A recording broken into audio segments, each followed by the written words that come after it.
right. Well, good morning, everyone, and welcome to today's Exploring by the Seat of Your Pants event. My name is Joe Grabowski, and I'll be your host for today. We still have about a week or so left in October, which means we have lots more space exploration action coming your way. If you haven't visited the website, exploringbytheseat.com, you can find everything that's still coming up, as well as some of our November events. But in October, we're connecting with astronauts and scientists, researchers, and engineers who are exploring beyond our planet. So leaving the planet out into the solar system and exploring beyond in our universe. We're also turning the lens back on Earth and exploring and looking at it in ways we never could before. So in that spirit, we have a great guest to hang out with us today. We're going to connect with Adele Luta, who is a scientist and innovator. She's worked at NASA Johnson Space Flight Center as a certified mission control center flight controller and astronaut instructor, where she supported over 90 spacewalks. Now she works on teams to help humans explore extreme environments through habitats, vehicles, and spacesuits. And we've had the pleasure of having Adele join us multiple times in the past. You could say she's an exploring by the seat of your pants veteran. So I'm going to reach backstage and see if I can grab Adele with us from Texas. Here we go. Hey, Adele, how are you? Hey, good morning. Thanks for having me. Well, it's great to have you with us for our Space Month. It's been a while since we've had a chance to hang out. We've got classrooms joining us from the US, from Canada today. We're going to turn them loose with questions in a little bit. So if you are tuning in, don't be shy and use the chat sidebar. Let us know where you're tuning in from. Like a couple grade 7 classes who have said hi already here in Ontario, Canada. We're looking forward to grabbing some of your questions. You can play some Kahoot with us as well. But Adele, I'm going to let you take over for a little bit. All right, that sounds good. Okay. And am I still sharing? You are. Yeah, right. It's full screen, and here we go. Okay, so good morning to everyone. I've done, as Joe said, I've done a couple of different talks, and so if you do like this one and you want to hear about a couple of other topics that involve spacesuits and lunar exploration, feel free to check on their YouTube page. So I was looking for a new topic that I thought might be kind of fun and very relatable to everyone in the world, which is clothing. And so I want to deep dive into that a little bit, give you some insight into what it's like for clothing in space, some of the challenges and opportunities, and maybe make you think a little differently this morning about the clothing that you wear every day. So if an alien came and said, what is clothing? Why do humans wear clothing? What's going on? Just imagine you're having that conversation, right? So on Earth, clothing is mostly restricted to human beings. So just take a second to think about that. I know with Exploring by the Seat of Your Pants, we hear about a lot of different animals and marine life all over the world. But it's interesting that clothing is something that really comes from humans. And so part of that was originally clothing was a social symbol. So we started off like animals. We didn't wear any clothing. That restricted a little bit of where we could live and things we could do. And so clothing has really expanded that, including exploring. So it did start off as a social symbol, but eventually it expanded into hygiene, protection, comfort. So in terms of comfort, we're going to talk about a little bit of examples there, but you can think about the fact that we wear shoes, which allow us to walk on all different types of maybe even sharp rocks, cold environments like ice and snow. And so clothing really expanded out our ability to explore this planet and, of course, explore beyond the planet into outer space. For comfort, I'm going to talk about 2 categories here. One is thermal. So that's what we traditionally think about. If you are cold, you go and you put a jacket on. If you're hot, you might switch to shorts. And then thermoregulation. And thermoregulation is where we design our clothing in a way to help us keep our body balanced. So if you think about sports clothing where it allows you to sweat and that sweat to evaporate to cool your body off, that's thermoregulation provided by clothing. So I'm going to give kind of an example of me here. So I like to do triathlons. That's something that I started off as a runner. I'll talk about that a little later. Ended up getting into biking, and then swimming was kind of the third one that I had to learn. But I do love doing triathlons now.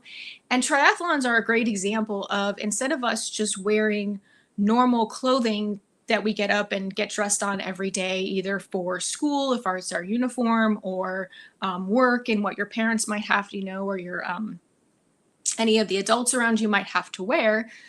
When we go and do sporting events in particular, that clothing has been designed and optimized for us to work. So it's kind of a good example before we get into space exploration clothing. Let's talk about clothing on Earth in a way that we want to optimize it. So this is 2 steps of the triathlon. This is the first one on the left here is me getting ready to do the swim. And the one on the right is me getting ready to do the bike. And so I'm going to go back to those examples and show you kind of what we're talking about. So there's 5 pretty obvious things if you took a second to look. One of them is that protection example. So you can see here I have goggles on the top of my head that protect my eyes when I'm swimming in the water. I have a helmet that I wear when I bike. Please, please, please always wear helmets when you are on a bike. And then I have foot protection as well, so I can walk around and also protect my feet when I lock into the pedals, which gives me kind of an optimal cycling force within the bike. So that's just 3 examples of where clothing offers me protection.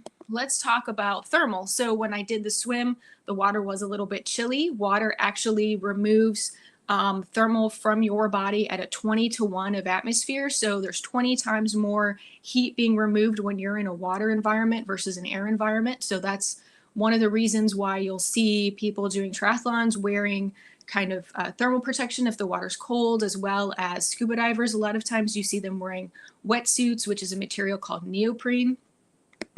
And then thermal regulation. So when I came out of the water, I took off the wetsuit and then I put on what you guys probably also wear, which is kind of an optimal clothing to allow us to sweat and stay, balanced and not have that wet, sweaty clothing against your body. So this is an area where, I invested in clothing because of particular things that I wanted it to do for me and to keep me safe, to keep me comfortable while I'm doing the triathlon.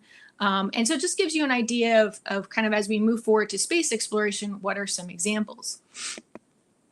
Now, where is clothing part of your job? That's another level, right? Doing a triathlon was something I did for fun. But there are jobs that requires particular clothing that are really, really important. So, for example, I'm going to talk about just being a doctor or going into surgery. They wear lab coats. You'll see them wear gloves and masks. And that's all to both protect the doctor and protect the patient. And so that goes back to your hygiene kind of example. And then another one that we think commonly about is firefighters. So firefighters are going into very hot, dangerous environments with the fire, and their clothing protects them from that fire, from that heat, from some of the gases. So you can see in particular cases, firefighters also wear a tank, kind of like a scuba diver, which provide them clean breathing air so that they can go in and fight the fire. Additionally, firefighters' clothing has a coating on it, which is an anti-flammable coating. So that's going to be important as we talk about a little bit later. That coating is really amazing. If you're interested in some of these different areas we're discussing, these are all STEM-based background areas. I'll talk a little bit about my background in a second, but these clothing are all kind of material science is the engineering area. And people go in and they design not only the fibers, which we call textiles within the clothing, but also there's coatings that can be put on the clothing, like in the case of firefighters, which allow them to go ahead and have an extra protection against the fire itself. So clothing is really interesting and you can deep dive in it. We think about fashion a lot of times, or we think about sporting events, but there's so many areas of clothing that are really important to people's jobs. And obviously space exploration, which we're going to talk about, is another job. So I left an open category here for the third. I think it'd be fun if you guys want to talk with your teachers or your parents or adults around you with what are some of their clothing that they may have to wear for their jobs, or what are other jobs that require particular clothing. So I just kind of left that third example open for you. So I'm going to talk a little bit more about the science here of the clothing, because as I go through different examples for human and space exploration, I need to give you kind of a baseline of what we're talking about and why that clothing may change. So we're going to start off with just our atmospheric kind of sea level type environment. So in that environment, the pressure, which is the environment that we feel on our skin, that pressure is 14.7 psi, and I put the unit down here, and the units are Very important in science and engineering to always know what units you're talking about. The number's good, but without the unit, the number really doesn't tell you as much, right?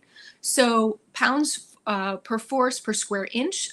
Pounds force per square inch is actually a force, so it's a physics type thing that is on your that your body's experiencing. And that's going to be important because that's at sea level. As we go up higher, so if you go up into the mountains or you go on an airplane, you feel that pressure differentiation. So we are going to play with pressure a little bit here.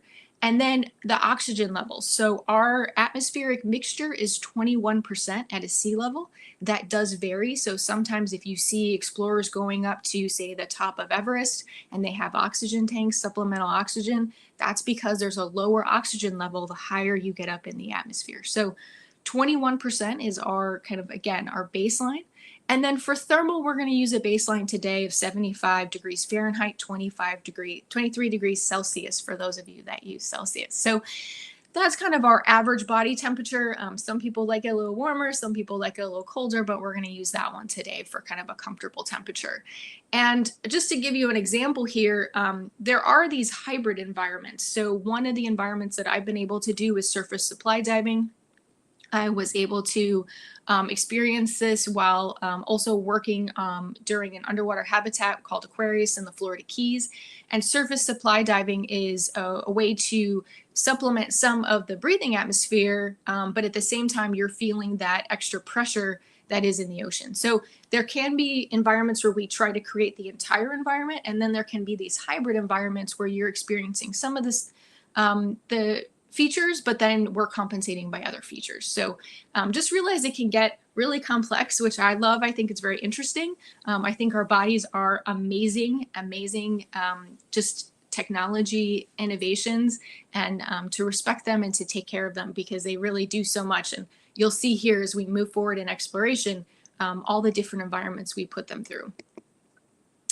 The last thing I want to mention is why are we even paying attention necessarily to some of these characteristics besides the fact that we're going to have to need them to explore? Well, in an exploration environment, just like we talked about with the firefighters, we have to keep it safe for them. And so it's really important that we're aware and we don't want to encourage any kind of fire that might occur, especially in space. Fires are very hard to fight in space. And so in particular, if you've learned this in school, there are 3 elements to having a fire, right? There's the fuel, the oxygen, and the heat. So the ignition source. And so what we do in space, whether it's a space station, the space shuttle, any kind of capsules, or even on the moon, we need to make sure that we try to minimize the chance of all 3 of those coming together. So as I talk about, in certain cases, increasing oxygen, we're going to have to decrease other things like maybe being very aware of dust particles or the fuel source in order to decrease the chance of having any kind of fire that might occur.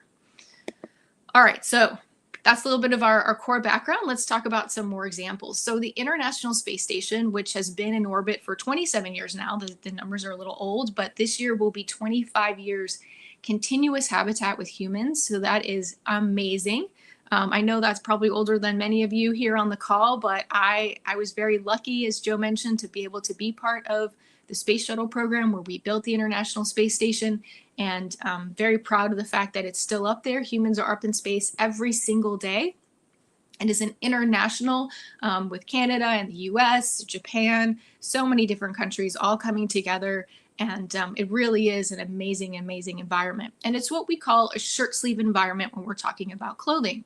So what does that mean? So that means that when you see pictures of astronauts on orbit, they're wearing what looks like everyday clothing. And that's because most of the time it is. So you have a picture here of one of the astronauts in the cupola. If you notice, they're not wearing any shoes. They wear socks on orbit because they don't need to wear shoes unless they're doing particular activities. So really, the clothing for the International Space Station is your first step in what do you need to wear for that environment, just like on Earth. The space station is balanced in that it's a comfortable environment. So you won't see astronauts wearing jackets or winter coats. They can wear shorts if they want to wear shorts. They can wear pants if they want to wear pants, as well as we try to keep the humidity level comfortable. as well as the temperatures, and there's no dirt. So the only dirt that's there is if it's for growing plants. So you really don't get dirty. They can get oily and sweaty, but imagine if you're just in this environment where there's really just no dirt to get on you. And so the times where they wear protective clothing is if they're doing an experiment. So you see another astronaut here is working with some of the lettuce and the food that's grown up on space. They're wearing gloves to protect, as well as when they do different experiments, sometimes they wear gloves too, just like on Earth, to protect the experimental data that they're collecting. But in general, and this Jasmine is a good example here in the bottom right corner, their clothing actually kind of floats around them. So the clothing doesn't actually sit on your body, it floats around them. And so for that reason, and because there's no dirt, they can actually, and it's comfortable all the time, they can wear pants for about a month and a shirt for about a week. So it's kind of amazing. I know it's hard to believe on Earth wearing the same piece of clothing for that long, but it's because it is just kind of floating on their body that they're able to do that. Now, one of the areas where they have worked to try to optimize some of the clothing is when they work out, because we do sweat, and in sweat, there's different, microbes and bacteria that come out that live on our bodies, which are very healthy and help us balance, but they can make clothes a little bit smelly and sweaty. So there has been different efforts to try to make particular textiles, which again are what we call the pieces of the fabric, to optimize and kind of decrease that growth so they can wear the clothes for a longer period of time. You also see here that they're wearing shoes. So they will put shoes on for doing particular exercises, but most of the time they don't wear any shoes at all. They just wear socks. So that's a shirt sleeve environment. A shirt sleeve environment is where, again, it's very close to kind of the environment on Earth. You could actually say it's almost an ideal environment because they are pretty comfortable when they're on the space station. So I'm just going to give a little introduction to me. I know you guys like to hear about who we are and where we came from. So again, my name is Adele. I grew up sailing with my family as a little girl. This is me around the age of 8, 9 years old on our sailboat. And I had a lot of fun exploring and playing outside as a little girl. I also like to do sports. So this was me in high school and college, I ran cross country. So I do like to be outside. And as I said, the running inspired biking and eventually swimming. So now I do triathlons.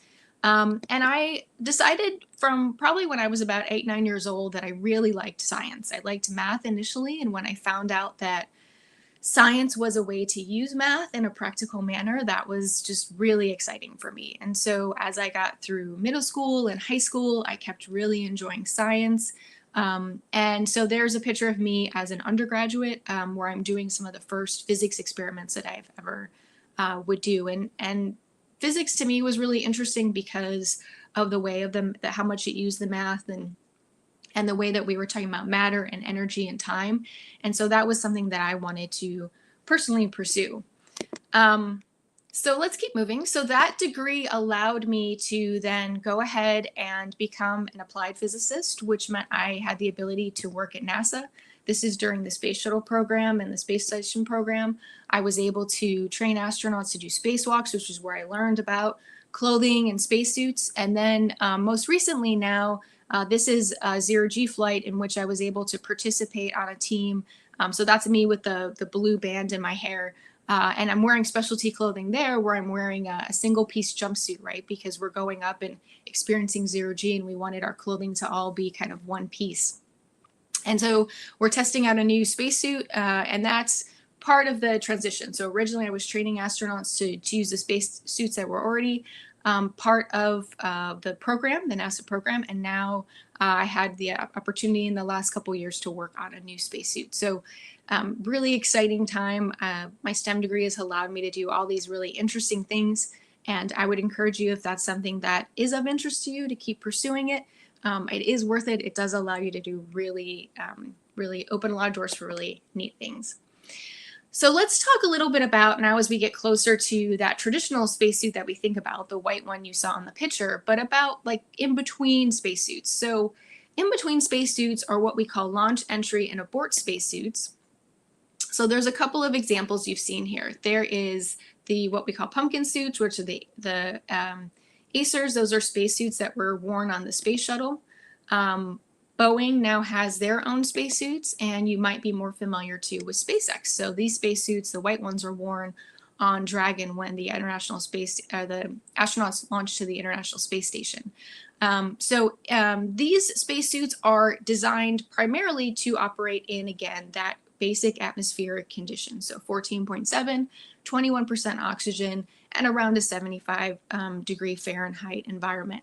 Now, one of the things about these suits, though, is they are for emergencies. So if the capsule or the vehicle would have an emergency before they've docked to the space station, then these suits do allow the astronauts some protection, specifically when they're in kind of critical phases of, for example, it says here, launch and entry and abort. So launch would be when they're launching up to space, entry when they're coming back, and then abort if there's an emergency. So the spacesuits can pressurize, they can protect the crew for a short period of time until the vehicle is able to get back to a safe environment. So these are, I would say, like, they're comfortable, but they're also not as comfortable as shirt sleeve clothing, right? They are made for protection, and so there is elements of them that become a little bulkier, and we have to make sure that we keep the astronauts regulated and cooled, and so we blow air through the spacesuit to keep their body temperature as balanced as possible. All right, so that's kind of our second example. We have another one as we get closer to that spacesuit, which is training spacesuits. So training spacesuits go in the Neutral Buoyancy Laboratory, which is a large pool that's in Houston, Texas, where I live. And these are, I was very lucky. I had an opportunity to wear a training spacesuit. These are 3 pictures of me in the spacesuit here. What's interesting about this is, in order to replicate training spacewalks, we actually have to go up in a lot of the numbers. So we actually increase the pressure in the spacesuit. So we start off with our 14.7, but then we go down in the water, which increases the pressure. That's like what scuba divers experience. So you can see the scuba divers behind me, they're experiencing that same pressure in the water column, which is the 17.34 psi. So we've gone up in pressure. But then in order to replicate what it feels like to be in a spacesuit, we add another 4.3 psi on top of that. And that's what gives the spacesuit that pressurized look. If you watch a sci-fi movie, sometimes they're wearing a spacesuit, but it doesn't look pressurized. It kind of looks more shirt sleeve or more like that launch and entry suit. And that's just the aspect of the movie. So, sometimes movies are close, but when we actually do have to go out to the vacuum of space, that spacesuit will always be pressurized. And then in order to increase that pressure, we end up actually, because of the time we want to spend under the water, we actually increase the O2 level. So we're at what's called a nitrox level, and that is something you could look up and learn more about. So we're at a 31 to 33% oxygen level when we're actually in the spacesuit. And that is also what the 2 scuba divers are breathing. The tanks here, they're breathing a little bit extra oxygen, and that's to compensate for their body being under that increased pressure in the water column. Now, the water itself is pretty warm. We're actually upwards of 85 degrees Fahrenheit. So there's a cooling garment underneath the spacesuit. I don't have a picture here, but that garment allows them to remove the heat away from their body and keep their body cooled while they're in the spacesuit itself. So there's multiple layers to a spacesuit, and I do talk about that in other talks that I've done previously, so not here. But in that particular case, it is important that we keep that thermal balance. So let's finally get to kind of what I get really excited about, which is the spacesuits. And this takes a little bit longer of an explanation. So in order to go out and do a spacewalk, and you can see here I've got 2 examples of spacesuits, and these are the 2 that have been certified for space. So this one right here is NASA's spacesuit for Apollo. And this one is our spacesuit, which is called the EMU, the Extravehicular Mobility Unit. Now, SpaceX did work on modifying their launch and entry spacesuit to do kind of what they call a SIT EVA recently, and we're very excited that that went really safe. As well as there was spacewalks that happened before Apollo from early design spacesuits. But these are kind of our 2 ones that are kind of our big hitters. The ones that we've done the most time in is the EMU. And that spacesuit, those spacesuits are interesting because when we're in space, you have your body that has to be at a certain amount of pressure to be able to still function and live. And then you have the vacuum of space, which is called an extreme environment. It's very harsh.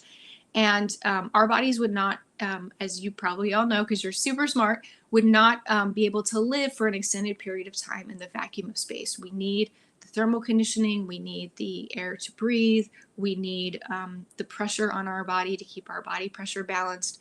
And so in this particular case, we have to bring the pressure of the spacesuit down. And the reason we do that is so we can close our hands, so we can actually move our bodies.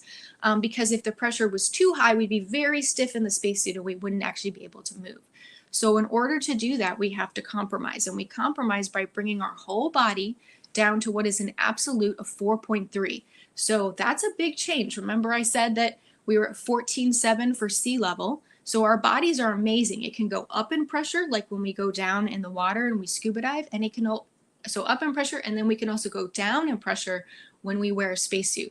Now, the compromise for that is that we have to be at a higher oxygen level. So we're at 4.3 psi, but that means our atmosphere, to stay conscious and to stay healthy, means we have to be at 100% oxygen.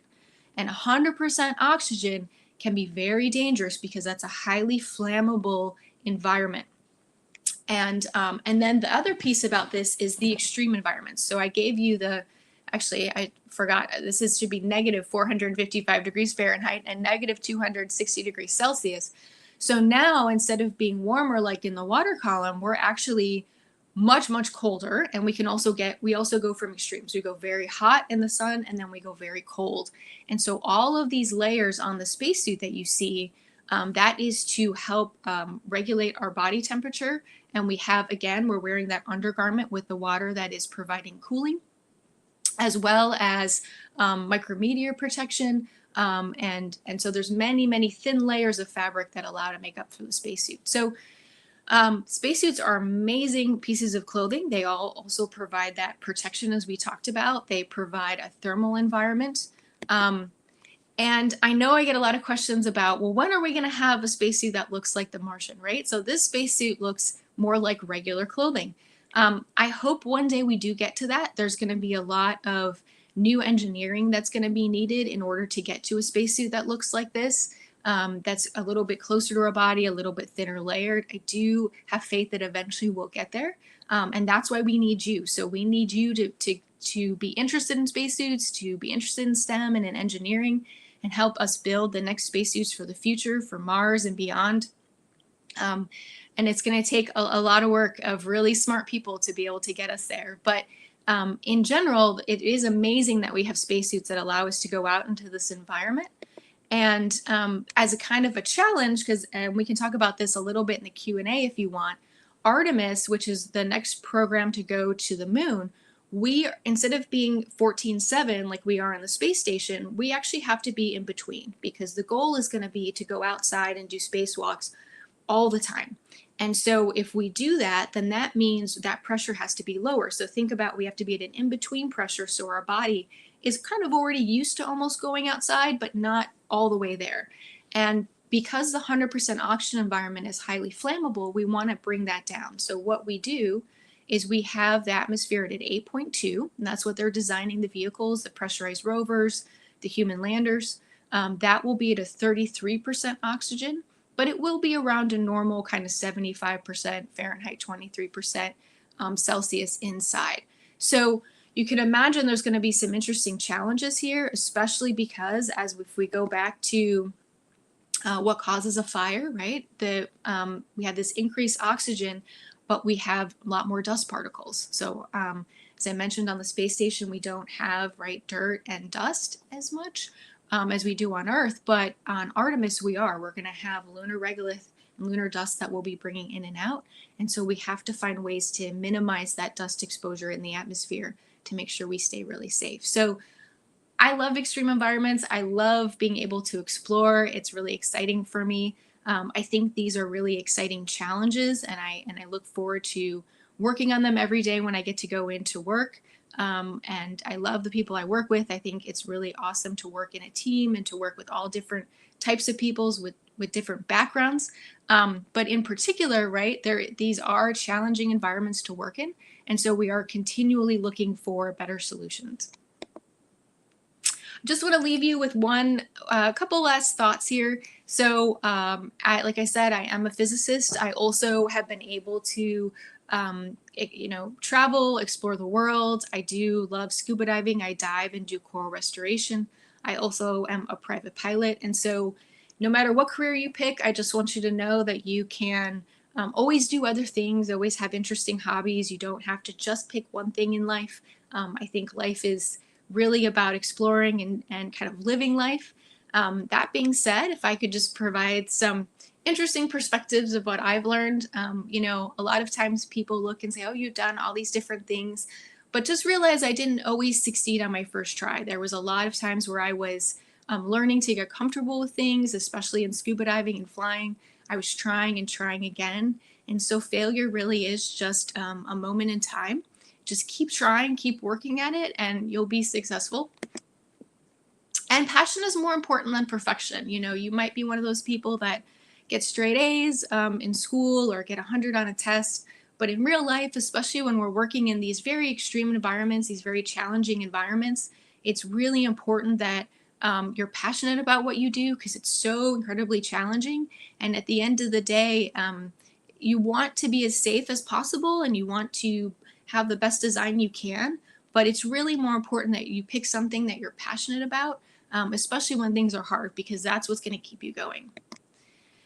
And finally, just real achievements take determination, patience, and they happen when no one's looking. So, a lot of times in social media or online, it seems like everybody's succeeding, everybody's winning. But if you really talk to them or you look behind the achievements, it really takes a long time sometimes to come together. And so just understand that when no one's looking, that's when the real work is getting done. All right, so I'm happy to go back and talk about any of those particular slides. I just want to end with just kind of a message, which is to be kind to yourself, be kind to others, and please be kind to this planet. And if you'd like, you can follow me on Instagram. I'm Serenity Astro, and I do post about my job and about work and everyday things that I do. So if you want to follow a physicist, feel free to follow me there. All right. Adele, thank you so much for the great lesson today. It just comes as a shock, a surprise that something like the space station, above our planet, orbiting the Earth, is a shirt sleeve environment. I think that's so cool. You think that it should be more technical and more when you think space, but it's, they're really relaxed up there and basically living in the same as we are right now in our homes. And I'm in a hotel, you're in maybe a living room. So yeah, it's kind of cool. All right, well, I'm going to kick Kahoot into action. So we have Kahoot ready to go. For classrooms who are tuning in via YouTube, don't be shy. Now's the time to use the chat sidebar and send in some questions for Adele. I am going to load up the Kahoot. Let me pick the right screen to share here. Game mode. That's what I want. All right, here we go. I am going to load it up. If you would like to join us today, you can visit kahoot.it. That's the website, kahoot.it. And it's going to ask you for a PIN number. Today's PIN is 3094494. So if you're joining in your classroom, this is probably already up on the screen for you, so you can shout out your answers to your teacher. If you need to join, you can do it this way with the PIN number. If you're joining at home, you could use the QR code. If you're lucky enough to have a device right at your desk, you could use that to join us as well. So Adele, while we wait for some classes to come in here and join us, I would love to talk a little bit about a place that you got to hang out in quite a bit, the Neutral Buoyancy Lab at NASA. Can you tell classrooms a little bit about it, what it is, and what it's like to dive in it? Sure. So the Neutral Buoyancy Lab is a large pool that is at Johnson Space Flight Center in Houston, Texas. It's where we do training now for the shuttle, the space station, and now for Artemis. In fact, they walk at the bottom of the pool. I don't know if you know that, Joe, but they have replicated kind of this underwater sand that stays at the bottom, and they walk around, which is really interesting. The pool is 40 feet deep, 100 feet long, and 200 feet wide. So it's quite large, and it allows us to do all that training. It's so cool. I hope one day, I really hope that we can do, I can convince them to let us do a live event diving in that pool. It would be not too difficult to do, and it would be really, really cool. Okay, well, I think that we might be ready to go. We've got some true or false, some multiple choice. You have a little extra time for the multiple choice because you have to read a little bit more. But the quicker you put in the right answer, the more points you are going to get. So I'm going to hit start here. We're going to play some Kahoot. Then we'll get into Q&A action. So first question coming your way after our count in, I believe is going to be a multiple choice. Here we go. What are the 3 things needed for a fire? So fire needs 3 things. What are those 3 things that a fire needs? Fuel, oxygen, heat, or all of the above? Actually, I'm just realizing right now, I didn't phrase this question very well, so it's actually going to be really easy for our classrooms to answer. So I guess we'll call this one a warm-up question. So it would have been better if what is something fire needs. But anyways, fuel, oxygen, heat, or all of the above. I think everybody knows what they should be clicking here as quickly as they can. And there we go. And we didn't fool anybody with that one, which isn't a surprise. But fire needs fuel, it needs oxygen, and it needs heat in order to do its thing. All right, let's take a look at our leaderboard and see who put that in the quickest. It was the magic elephant. Let's go to our next question. Hope I did a little better on this one. What is not a reason to have clothing? Okay, I think we're back on track here. Is it protection? Is it thermal? Is it hygiene? Or is it food? So you want to pick the one that is not a reason to have clothing. Protection, thermal, hygiene, or for food. So what do you think from those options? You have about 10 seconds left to lock something in. Remember, you have a little extra time because it's a multiple choice. And then we'll jump to the scoreboard and see how we're doing, how our classes are doing. All right, good job, crew. It is food. A couple picked hygiene, but we know, depending on where you work, maybe in a kitchen, you have to wear something to protect you from being splashed by oil or boiling water. You have a hairnet and things like that. So hygiene can be really important to have clothing. Magic elephant, not letting go of that top spot. We have true or false coming your way. A spacesuit is a 50% oxygen environment. So what do you think? A spacesuit is a 50% oxygen environment. Let's see if we can get those answers locked in. True or false? Spacesuit is a 50% oxygen environment. You have a few more seconds to lock something in. All right. Ooh, a little bit of a split there, but false is correct. Let's take a look at 100% oxygen environment. 100% oxygen. That's right, which is pretty important, I would think. So the Rockstar Leopard is on fire. They've snuck into first place. We have one more question to go. This is some true or false action. The International Space Station is considered a shirt-sleeve environment. What do you think when you're hanging out on board that International Space Station? Is it a shirt-sleeve environment? True or false? You have about 10 seconds left to lock in your answer. Then we're going to take a look at our podium. All right, that is absolutely true. I know when you think of the space station, you're going to think of spacesuits, which are obviously really important for spacewalks when you leave the space station, but it's a pretty chill environment when you're just doing your day-to-day work or hanging out and looking back at Earth. Okay. Let's take a look at the podium. In third place, we've got the Green Dragonfly. In second place, the Lively Salamander. And holding down that top spot, the Rockstar Leopard, holding on for the last 2 questions. All right. Let's stop that screen share. I'm going to make my screen a little bit bigger here. Let's turn off that music.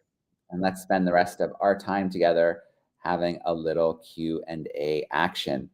So here we go. Got some questions here from a grade 7 class that have come in via the chat. And the first question is, besides neoprene, what are some other materials that could protect us in extreme weather? That's a great question. And in fact, I think that's a really cool question to Google as well, because there's all kinds of things. But, extreme environments go all the way back to the first explorers. I mean, I know Joe can weigh in. People used animal skins, they used fur. If you look at some of the coats that some very early explorers from the Explorers Club used, they had, fur and stuff, obviously respectfully, because they ate the meat and so forth of the animals as well. So they tried to use really all parts of the animal. And that was some of our first protective clothing. And now if you have a ski jacket or you have a winter jacket, they are all kind of synthetic materials that are special woven textiles for those environments. I'm going to try and pull up a video really quickly to show you some really cool clothing for a really extreme environment. I should have it handy, so it shouldn't take me too long. While I pull it up, please don't be shy to put some more questions in the chat. I see some more, so I'm going to grab them in just a second. But this is one of my favorite videos. This is sent in by a very good friend of ours named George Karunas, who is a adventurer, an explorer, and extreme environments are his favorite. So I don't know if you can get much more extreme than this. I have the video up on the screen here. Let's see if it'll share for me. I want a window. Yeah, there we go. All right, you should see it now, and it should be playing. I'm explorer and adventurer George Karunas, and when I explore, I do it by the seat of my pants. All right, so I don't know if you can get much more extreme than that hot potato suit. George is in a volcano. He abseiled, rappelled 400 meters down to this lake of lava. I believe it was in Vanuatu. And I asked him, I was like, George, when you're on your expedition, can you send us a cool clip that we can use? I thought he'd do it from the tent, maybe from the top of the volcano, but he is suited up and did it right there. So I don't know. That's pretty extreme. I think it's right up there with the spacesuit out there in space as well. Although I don't think he had any oxygen being pumped in. So I guess the space station is one step further. Very cool. Yeah. No, I mean, it is. I think clothing is such an interesting topic because everybody wears clothing. Everybody relates to clothing. Everybody's had some challenging clothing situation at some point or been too cold or too hot. So, it's not hard to imagine going that next step for what we need. Yeah, and I'm sure everyone's had situations where their clothing is driving them nuts. I think that's probably something everybody has in common. All right. Your shoes. Your shoes, right? If everybody's had calluses or misfit shoes. Absolutely. Manha in 7E is wondering, have you ever made a custom suit? So custom suits were made very early in the shuttle program. And actually the SpaceX suits that I showed you, those are custom suits. Those are made for each individual astronaut. But NASA decided to move away from custom suits so that you could have multiple different people wear the same suit. And we just resize it. We have different sizes. So the arms can get longer or shorter. The legs can get longer and shorter. So it's kind of a Potato Man type, kind of building the suit up, or Lego kind of thing, building the suit up to the size that you need. And that also allows us, if there's a failure in a part of the suit, we can switch piece parts out and rebuild a new suit to have you go outside. So yes, there are custom suits, but a lot of times recently they've been in just that launch and entry and abort suit that I mentioned. Okay, so this is a fun question. This is from Sultan. And Sultan is wondering how else you've contributed to designing something that protects humans in an extreme environment. Besides spacesuits. Well, I don't do any of the exercise clothing, but that is a really interesting area, I think. I think as we go to Mars and beyond, exercising becomes even more important. And not that it's more important on the space station, but those longer distances are going to be really important. And so finding ways to have clothing that can absorb some of that, sweat and material is going to be very interesting. I think the Japanese Space Agency, JAXA, did one where they developed some exercise clothing, and I think he had to wear it for a month, I want to say, working out. It had this silver textile fibers in it, and from what I heard, it didn't quite work all the way. It still was a little stinky at the end. So there's still some work to be done there, and I think it'll be interesting to see as new materials come out what we can come up with. Yeah. Outside of the material space, Adele, if I'm correct, I think for a time you also worked on possible lunar lander designs. I did, yeah. And that was interesting because there was not clothing, but there's aspects of what we call dust curtains, and there's sleeping bags. There's all kinds of other storage bags that come into play, which are different fabric textiles. And we have similar challenges there with flammability and making sure that we're keeping them light, so for storage, but at the same time that we're potentially separating the dust out as needed between, kind of like if you think if you have a mud room at your home or your garage, and then the part that you come in and you actually want to live in. We had places like that in the lunar lander, or even eventually, right, when we have a lunar habitat where we want to separate maybe where they're taking the spacesuits off, and we use kind of a dust or a thermal barrier for that sometimes. All right. I've got some 8th graders in Connecticut wondering what your favorite thing is about scuba diving, or actually, and a sub to that, what was one of your best experiences underwater? My favorite thing about scuba diving, which is the reason I like to dive, is all the marine life. So being able to be like, when you get better at diving, you get, well, I mean, as Joe's, you get very chill and relaxed, and then the more relaxed you become under the water, and the more comfortable you become, the more the marine life just kind of look at you and go, oh, okay, she's over there, and then they kind of come closer and they're around you, and then you kind of feel like maybe you're like one of them as you're just trying to chill out in their world. So that's the reason is just to experience just that whole other world of being down with the fish and all the marine life. So that's my favorite thing. What was the second part of the question? An experience that's really Experience. stuck with you, something that stood out. So I did have an opportunity to stay in an underwater habitat, and that was very cool in that you went to sleep under the water and you woke up and you were still under the water, and you got to look out and you could dive. Because your body went to an equilibrium state in the habitat, you could dive as many times as you wanted. You weren't restricted to some of the dive tables or the health regulations we have as scuba divers. And so, I think waking up in that environment and going to sleep in that environment, even though it was like Christmas evening for me, it was really hard to go to sleep, was really memorable. Yeah, I remember we did a call with you while you were down there, which was pretty cool. Okay. Oh, they're still coming in. Okay, so I'm going to squeeze in a couple more, and then we'll let you loose, Adele. I have to make a correction. The question about designing other solutions, that was from Selena. So there's a correction in the chat that was from Selena. Okay, this is from Angela. So what inspired you to look at this, to look at clothing for extreme environments? I just thought this would be a fun topic for us to talk about. I think there's so many parts to my job that I really enjoy. Like, I have to think about medical aspects. I have to think about materials. Like I said, I work with all different types of engineers, scientists, astronauts. And so I just wanted to pick a topic that was relatable to you guys that we could talk about today. So. All right, we'll squeeze one more in. This is from Kaimani. And Kaimani wants to know, in an ideal situation, how long does oxygen last in a spacesuit? Ideal. Yes. So that's interesting, because one of the things that's different among people, and this is something you can test as an athlete, some people are really good about using every particle of oxygen. So they breathe in, and then when they breathe out, it's mostly CO2 and not as much oxygen. And then there's other people that breathe in and breathe out, and there's some CO2, but in the spacesuit, we recycle that, meaning whatever oxygen is still there, we can push back through, and we just pull out the CO2. And so in that particular case, it's considered a closed loop system. We use as much of that precious oxygen as we can. So it depends on, in the current spacesuit, how much CO2 you expel is your limiting factor. Usually they have enough oxygen.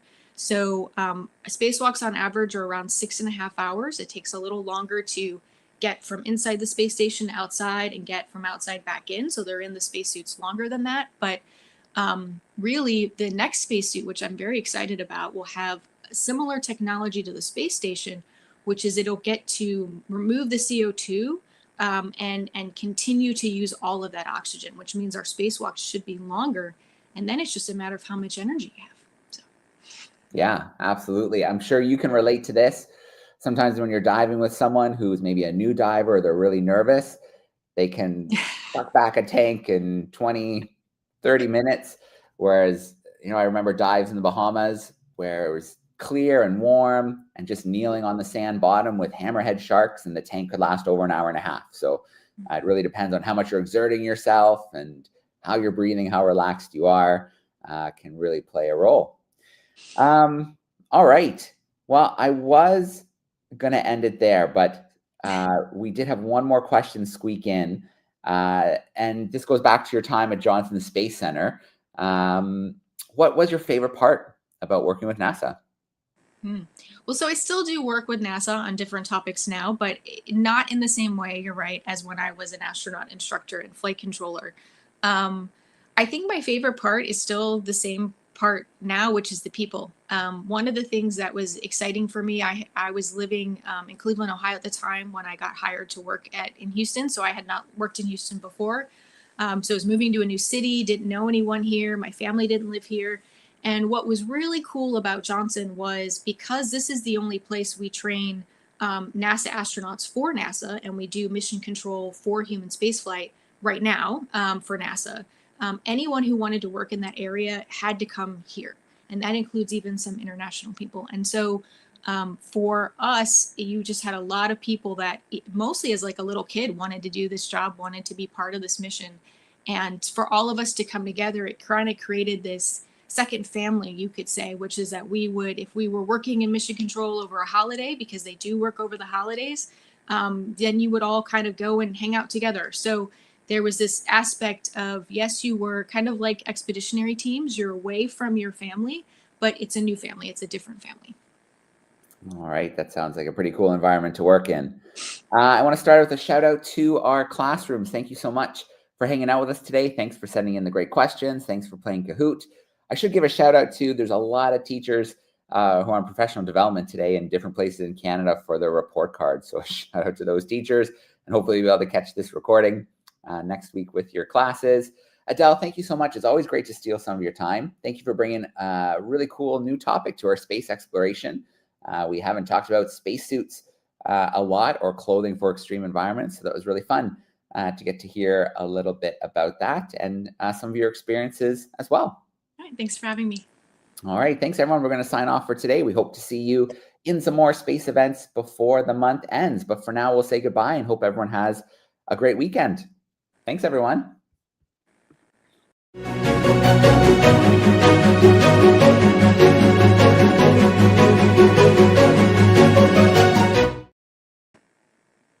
All right.